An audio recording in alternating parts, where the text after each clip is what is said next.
Hello, I'm Brian Nestor from How to Automotive. In today's video, I'm going to show you how to change out your fuel filter on your Ford Super Duty pickup with the 6.7 Power Stroke engine. So come with me. So this is a really simple task. All you're going to need is the fuel filters. I will link it up in the description of the video. It's a kit that comes from Motorcraft, and it's the main filter and the secondary filter here. That's pretty much it, and it also comes with a gasket. Tool-wise, the main tools you're going to need is like a 6-inch extension, 8mm socket. You're going to need a ratchet like this. A torque wrench is optional. And then I'm also going to use an impact tool. And then one other tool you're going to need. So you're going to need a flat blade screwdriver like this, or a pocket screwdriver, or a container to catch diesel fuel when you drain the system. So it's pretty simple. That's all you're going to need to do this job. So come with me and we're going to get started. So the first thing we're going to do is we're going to tackle the filter that's right next to the gas tank. So depending on what you're working on, if it's the F250, 350, 450, 550, if it has custom beds like this one here, it's going to be located right next to the fuel tank somewhere within a couple inches. So we're going to go under the vehicle and we're going to look for the fuel tank and look for the filter. All right, you're going to go underneath the vehicle. So some of them may have a side tank, or some of them may have a rear tank in the back. This particular vehicle has a rear tank right next to the rear bumper. So we're going to follow the tank up here, and right above the differential is going to be our fuel filter right here. So if you look right here, you can see the filter. So one of the first things you're going to see when you look up by the fuel tank is you're going to see this rectangular shape portion right here. This is your fuel filter. So right here is the water drain right here. So you're going to turn this quarter turn clockwise. Actually, it might be counterclockwise. I can't remember.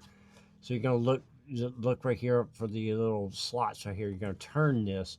And this is going to drain the fuel out of the filter and the water out of the filter. So you're technically supposed to do this once a month.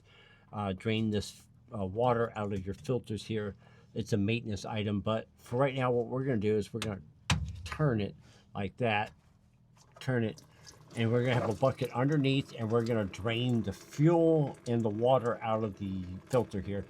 This is going to take quite a few minutes. Let it drain until it starts dripping out, and then once it starts dripping out, then we can go ahead and remove the 8mm bolts around the perimeter, and that took like a couple of seconds. It actually didn't even take a minute. So I've had them where they drain for a while, and some of them drain pretty fast.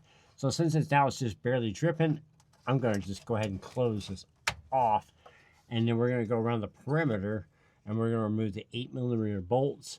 And then we're going to pull this filter housing down. Before we unbolt the housing, we're going to unplug the electrical connector right here. So you just squeeze the tab. It may have this little boot over it, but underneath it is a tab. You press down and squeeze. Or if you're having problems getting it off, I recommend you put a little pick tool behind here and pry it up and then pull the connector off. Also, if you press the connector in towards the connection, push it inwards and then press and then pull. A lot of times this will help release that like that. You do not want to pull from the wires because that will pull the pins out of it. So just pull it off, and now you're going to set this aside. And now we're going to remove the 8mm bolts around the perimeter. There's 5 of them in total. To do that, I'm using the Milwaukee Tools new subcompact here, and just remove the fasteners. So around the perimeter, the bolts are not going to come all the way out, so they're just going to come out like this. So you're just going to find the 5 going around the perimeter and loosen these up.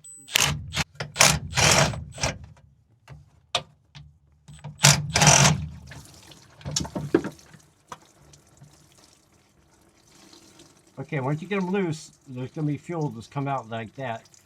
You just want to make sure that bucket is right below it. And now you're just going to drop the filter down and out like this. Now that the filter is out, now we're going to prep it for the new one to go back in. All right, now that you got your filter out, you're going to take the filter like this. You can see the housing right here. You're going to put it down like this. You're going to slide the filter to the left like this and then lift up, and you're going to notice it has these catches on here that go in these little grooves here. So now you can take your old filter and set this aside. So now you can take your old filter and you're going to inspect it. I just touched it right there. I got a little dirt on it, but you're going to inspect it for metal shavings or anything like that. and see if there's anything like that in there. And you're also going to inspect the case here, look for metal shavings or anything, which I do not see. And then what we're going to do is we're going to take our pocket screwdriver here, and we're going to pick the gasket out like this, and we're going to replace the gasket with the new one that comes in the kit. Actually, before we install the new gasket, see all this dirt and debris? We're going to clean this up, and I'm going to use some brake clean parts cleaner like this. I'm going to spray this all off and wipe this all clean and make sure there's no dirt and debris in the filter area as well. So off camera, I'm going to do that. I'm going to spray this and spray everything and get this all cleaned up. All right, after getting the housing all cleaned up, I'm going to go ahead and install the new gasket here. Just press this into place. So line it up, press it in. Try to keep your hands as clean as possible when you're doing this process. All right, so now we're going to put our filter in. So you're going to notice this little portion here fits over this tab, the hook and the hook. So you're going to line that up like this, and you're going to press it on until it locks into place like that. So it's going to be a little floppy like this, but now it's locked into place. It won't come back off if you try to pull it. So now you're ready to install it back in the vehicle. So now we're going to line it up in here, slide it up into the cavity, and now we're going to tighten the bolts down around the perimeter, and then we're going to plug in the electrical connector here. So I'm going to run the bolts in. I'm going to use my impact tool just to run the bolts in until they're snug, and then we're going to torque these down. So we're going to torque these down to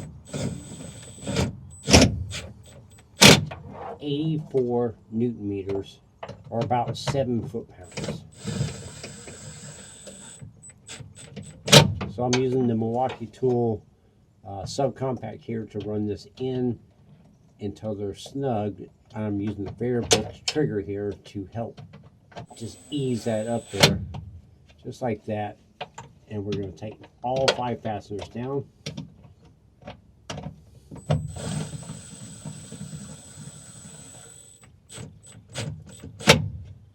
Okay, once all 5 fasteners are tightened down, I'm going to use a little torque wrench. Like I said, it's set to 84 Newton meters, or about 7 foot-pounds, and we're going to torque all of the fasteners down. And we're going to do this in a crisscross pattern, or star pattern. So we'll just do one fastener at a time, and then we'll do this in a crisscross pattern. 2 on this one side, and then 3 on the outer. So I just did it in a star pattern. Now I know I have all the fasteners torqued. Now I'm going to take the electrical connector for the water sensor here and plug that in. Make sure it's connected. Make sure this is fully locked down. We're done with this portion. Now we're going to prime the filter. All right, so that we got the underneath the truck's filter replaced. Now we're going to prime the filter before we install the one under the hood. So now we're going to prime the filter. So we're going to turn the ignition switch here on until all the lights light up on the dash, and we're going to wait 10 seconds. After 10 seconds, so we'll cycle the switch off, and we'll repeat this 6 times. And so now we're going to turn it off. Now we're going to turn it back on, and we're going to do this 6 times. Wait 10 seconds between each cycle, and this will prime the filter back there. Also, while you're doing this, if you want to jump out and look and check the filter for any leaks. So I did it 3 times here. So now I'm going to jump out of the truck here, and I'm going to check back here for any leaks. You can hear the pump running.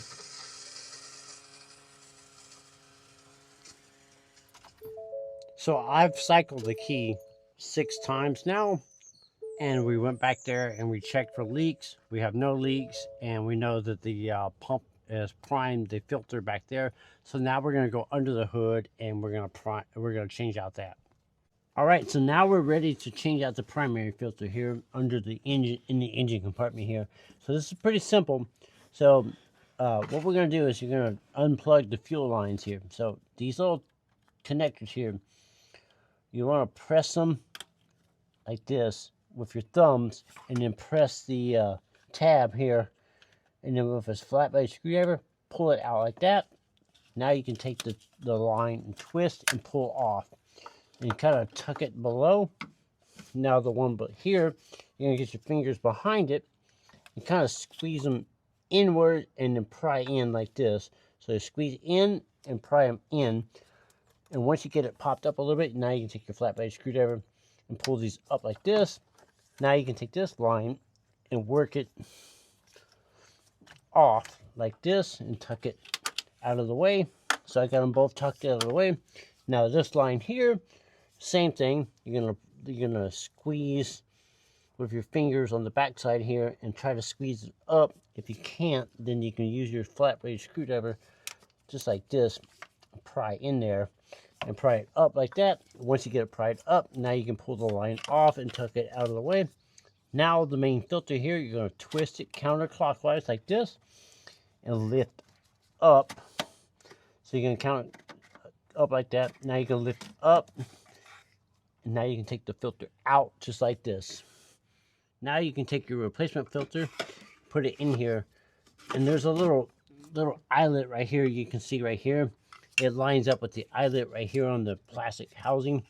So you're going to put it in here like this, kind of twist it like this until it drops down. Then you rotate it clockwise until it locks into place. And now you can take the caps off. Now you can put the lines back on. Make sure that if they pop back in like this one did here, you push it back out. You get this back out here. So I push it back out, push it back on. Once it's back on like that, now you lock it back into place. Now you take the other lines, pull them in position. You can tell they only fit on one way at a time. You push them on, and then once they are on all the way, you lock the tabs down. So that one went all the way on. Lock it down. If they don't go on, pull up on the tabs a little bit like this.